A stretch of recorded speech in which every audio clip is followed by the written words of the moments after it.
Ruto, it was, he wanted to see whether he still have a share in Mount Kenya. Because it has been said, Mount Kenya has been locked. The chapter is locked. It's Wamonyoro territory. Nobody can trespass there. Now they went 15,000. That is 50%. And that is all what he needs. Ruto needs only 50%. Number two, Ruto is not really prepared for an election, a 2027 election. He was not prepared. And he's not prepared. He was not prepared. He's not prepared. He will not be prepared. And this is the factor that people are not looking at.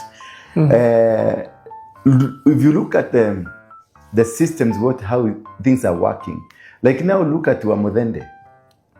I don't know whether this thing is in court, but this gentleman, as he is registered in his ID, it is not what is registered at the IEBC. So who approved? Because the change of the name, if now you are called Jackson Peter Kamau, and then you go present Peter Jackson Kamau, that's another person. That's inconsistency. That's inconsistency. These people of the IEBC went on to register a different person from the one that has an ID. And this gentleman went on to vote, and he was not a registered voter in Bere. He was not a registered voter. And I remember the registration had been called off in places where the voting was supposed to be done. This guy was registered in somewhere in Malindi or Mombasa somewhere. So this guy, I saw him voting, meaning he had been registered. Who registered him in that short period? And why was he registered in that short period? That's number one. Number two, the names that were used are different from the person contesting. That is, this is person A in this name, and person B in a different name, though it is the same names but interchanged. So who passed that solution for this man to be approved to go to vote or to be voted for? Now, the people that are working in the IEBC, Akina Marijan, and the guy who is now the chairman of the IEBC, they are all legal lawyers. You know, to be elected to become an IEBC chairman or leader, you must be a person of equivalent of a Supreme Court judge. Is that not true? Yes, you must be an equivalent that you can work at the Supreme Court. They are lawyers. If somebody who has an experience of about 20 years is a top-notch lawyer. How could they not foresee a legal battle? How could they not foresee a legal battle that can challenge their decision? Now, this is what forms an opinion. That's where I form my opinion from. That this was a deliberate move to discredit the IEBC so that Akina Kalonzo now they can start speaking, Kina Mother Karua, that stakeholders must sit down and they renegotiate over the IEBC. And somebody will go to court and demand for the disbandment of IEBC. And the government will take in weak lawyers to go and defend the IEBC so that IEBC can be disbanded. And the moment the IEBC is disbanded, what will happen? We'll have to have a new IEBC. And this is what I'm saying. Ruto will not be prepared for 2027 election. That is a plan. That maybe could be plan A or plan B or plan C. To make sure IEBC at some time is disbanded or confusion is brought in to make IEBC is disbanded. So Mbeere North was not a contest of who wins, whether it's Wamonyoro or not Wamonyoro. It was a contest between the Ruto circles who are planning to make sure that they have destroyed all the systems that are required from the IEBC. Once they deal with the IEBC to be locked out, meaning we'll have to go back and recruit a new IEBC, meaning there will be no election 2027. That's plan one. Plan B, you know, there's this theory of Wamonyoro is the kingpin of Mount Kenya. And I told you this, that it is a litmus test for the Wamunyoro. How powerful is he? These people, yes, as I've seen from the portal, IEBC portal, the guy Karis have won. Kulingana na Form 34, is it 34 what? 34B or 34 what? 34A. 34A. Karis, yes, he's a winner. He's the one. At the end of the day, the court will nullify and give Karis the winner. He's going to become the winner. But the question here is, even if Kariuki won, he will win by a margin of maybe 1,000 or 500. Meaning Wamudende got about 14,000 votes. Yeah? Karis will get that 15,000 blah blah and something. Meaning, if you go to the concept, when Moi was in power, there is a time a similar situation happened in Kinangop. Moi went there with the troop, and everybody went there, and Moi only managed to get 2,000 votes. Out of 56,000 votes, that was either DP or for the city. 56, it was a by-election. But that time, Moi took all the Kenya Power Post there, machineries, tractors there, and when they lost it, they pulled out everything. It was a test. Moi wanted to test whether Central Kenya is with him or not with him. And Central Kenya for sure showed them that nothing. They had only 2,000 votes against 56,000. Now this with Wamunyoro and Kendeki, that Wamunyoro, this Wamudende, probably after the ruling, it will be Karis who will be winning, but Wamunyoro has been tested and has been proved. He's not a pillar in Mount Kenya. He's not the key man in Mount Kenya. He's not calling shots. Still, Ruto has a ground. If we go to the election, the way it went, the general election, the way they went to the general election, Ruto will still get a percentage. And that is all Ruto wants. Meaning that Wamunyoro is not the kingpin. He has not reached there.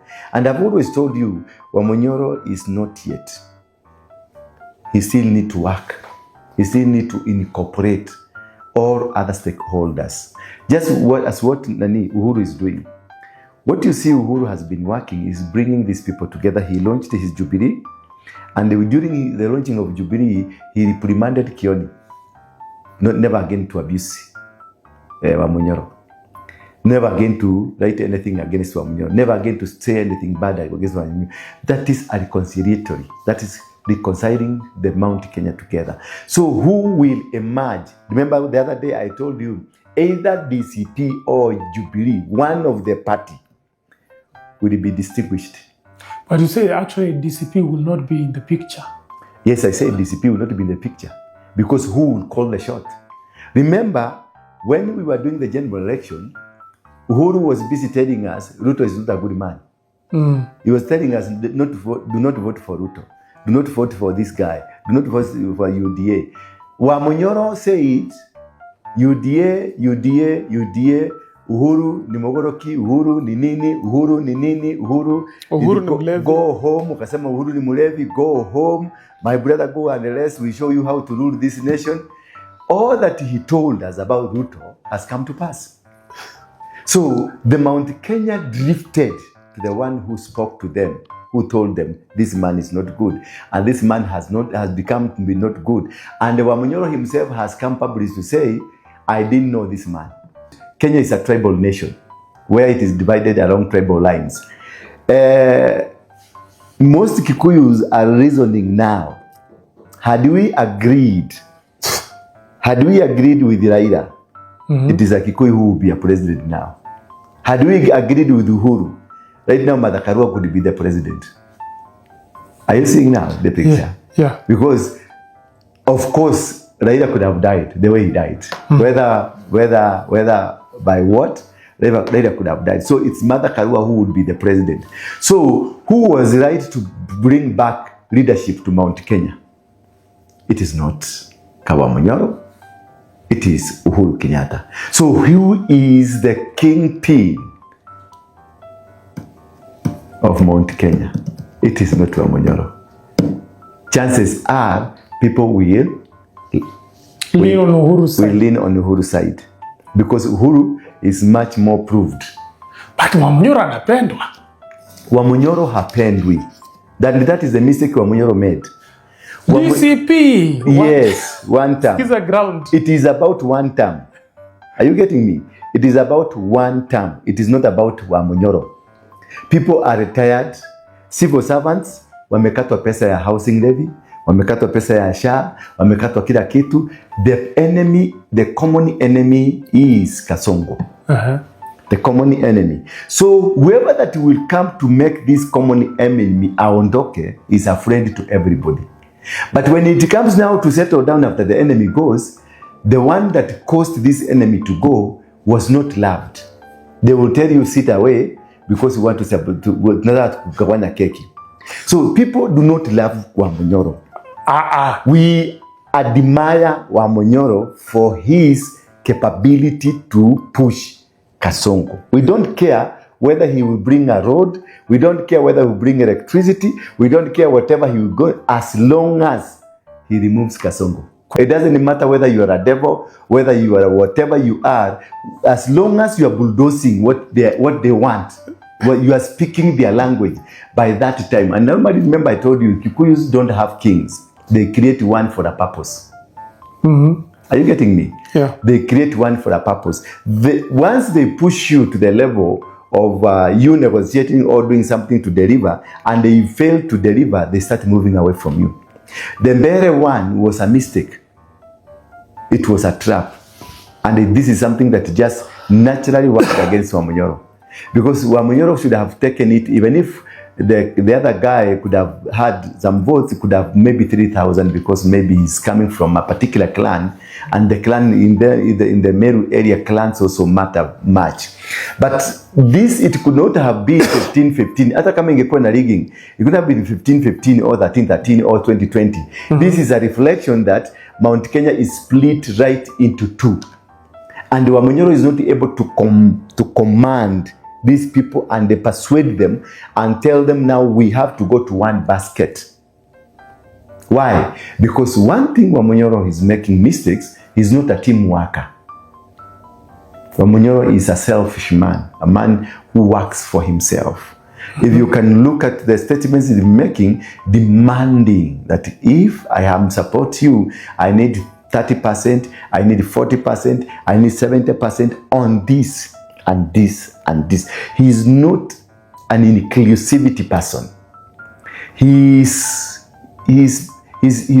Let's say the power has gotten into him, and he sees that nobody else that can do this. Then he is removed from being the deputy president. But people forgot that quickly what was happening. Then they embraced him as the king because of the problem. Kikuyus comes together. When one of them has a problem, they will support you, they will defend you, no matter what you did to them. Because why Kikuyus were rallied behind Ruto during the Uhuru time is because Uhuru was our son. We had an ally who can help our son from the persecution. So it's not that we loved Ruto, but because he was in a position to help our son, that is how Ruto came into power. Now, the same thing happened to Wamunyoro. But when Wamunyoro became more powerful, that is, people are rallying around him, and he has aggressively moved, so which is commendable, which is the man I can clap for the man. But what is destroying him from inside is a bully. Number two, he's not a team worker. Number three, he is not is not an institution builder. He's not able to build an institution the way Raila would build an ODM and then have people all over the country. He's not able to build a team. Then he closed his doors too early. When he built the DCP, he closed the doors to very many people. He could have left it open for all other people be accommodated in it. He's working very hard to make sure DCP is in control of Nyeri, is in control of Murang'a, is in control, and forgetting their other underlying factors. Forgetting that still Uhuru is alive, and Uhuru is able to pull strings. He's forgetting that the Mother Karua is also alive. She also needs some members of parliament. He's also forgetting, he's trying to bulldoze Nairobi to become his. But also Kalonzo, he has an MP. He has an MP in Embakasi, is it West? Embakasi ya Utawala, ya upande ya Mukuru kwa Jenga huko. The MP for there is a Wiper MP. We have MCAs who are Wiper MCAs. So Kalonzo has a stake here in Nairobi. Matiang'i has also a stake in Nairobi, where you have the Kisis are here. We have yes, Wakikuyus from Nyeri, from Kiambu, from Murang'a, with the different ideas. That is why he was able to win an MCA seat in Kariobangi. This has, and also winning another MCA seat in Narok. This is the major problem to him, that he is not able to build a teamwork, a broader team to work for him. Why Ruto is smart? Ruto is not smart, but very shrewd. He's a shrewd operator. Ruto, you see now, while they knew we are going to steal the election and make sure Mudende becomes the MP, and also Malava becomes the Panyako fails, they were also planning to launch a road that it goes from Kikuyu land to Luya land. In fact, to Malava. You see now? They started in Kiambu, not in Nyeri, not in somewhere else, but from Kiambu. And they launched with the pomp and color. Then he said, this is a development that has never been initiated in Kenya, the major program. Meaning, we have had 2 presidents, Kikuyu presidents, who never saw this, who never did this, who was not here for you for this. So that is campaign number 1, discrediting the former leaderships of your community. Number 2, painting a picture that I am here to build this nation. But at the same time, after he launches, he picks some 2 Kikuyus or 3 Kikuyus and tells them to go to court and stop this. So he has deliberately started the road on a Kikuyu land, then he sends Kikuyus to go to court. To go to a court presided by a Kikuyu. To stop the development of the entire nation. Because this road... How sure are we that they are Kikuyus? Who? The people who are stopping you know... Their names are there. Their names are there. There was no Luo. There was no Kamba. They are Kikuyus. Just go and look at the petitions that were taken to court. They are all Kikuyus.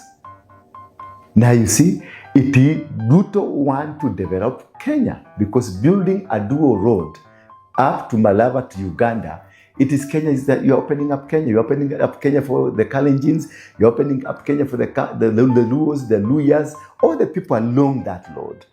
And now, remember the campaign word, that it has never happened in the history of Kenya.